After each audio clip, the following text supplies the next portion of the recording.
জুলুস বের করে আনন্দ প্রকাশ করা, এটা কোনো সুন্নির ঘরে তৈরি হয়নি। 1450 বছর পূর্বে নবীরা শরীফে নবীর সাহাবা চালু করেছেন।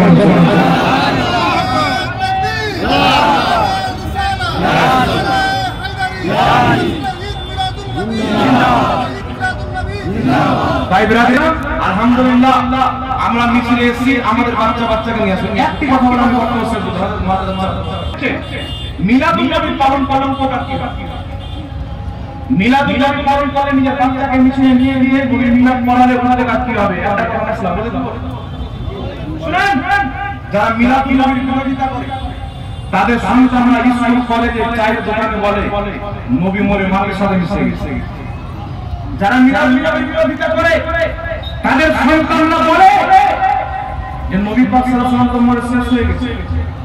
যারা মিলাদুন নবীর বিরোধিতা করে তাদের সন্তান শুধু নয়, তাদের বুড়ো গান্ডুরা বলে নবীর মুখ দিয়ে দুর্গন্ধ বের হতো। সাহাবা বলছেন বুখারী মুসলিমের হাদিস, নবীর ঘামে খুশবু বের হতো, যে রাস্তায় চলে যেতেন ওই রাস্তাতে খুশবু বের হতো।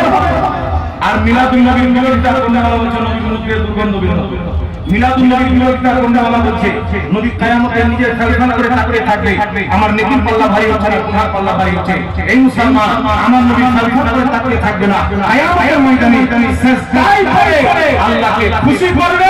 আল্লাহ উম্মতের মুস্তাফা জান্নাত তোমাকে দিয়ে দিলাম, যাকে চাও জান্নাতে নিয়ে চলে যাবে। সুবহানাল্লাহ।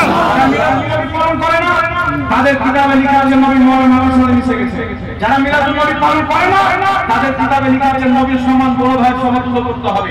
যারা মিলাদুন নবী পালন করে না, তাদের কিতাবে লেখা আছে আল্লাহ মিথ্যা বলতে পারে। যারা মিলাদুন নবী পালন করে না, তাদের কিতাবে লেখা আছে নবীর জ্ঞান থেকে শয়তানের জ্ঞান বেশি। যারা মিলাদুন নবী পালন করে না, তাদের কিতাবে লেখা আছে নবীর পরে নতুন নবী জন্ম নিতে পারে।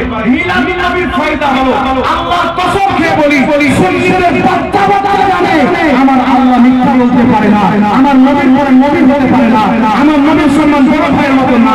নবীর কবরে পিতা কুরবান হয়ে যায়, মাতা কুরবান হয়ে যায়, আত্মীয়-স্বজন কুরবান হয়ে যায়।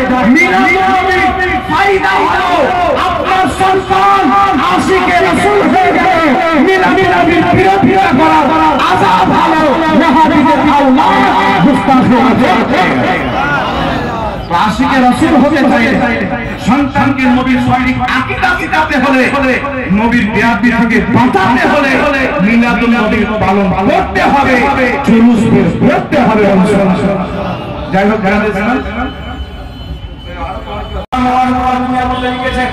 ইমাম ইবনে আবিদিন শামী রাহমাতুল্লাহ আলাইহি নিজের কিতাব ফাতাওয়া শামীর মধ্যে স্পষ্ট লিখেছেন, আন্না আফদাল লায়ালি বাইনাতুল মাওলিদি থুম্মা লাইলাতুল কদর থুম্মা লাইলাতুল মিরাজ থুম্মা লাইলাতুল বারাত রাসূল সাল্লাল্লাহু আলাইহি ওয়াসাল্লামের জন্ম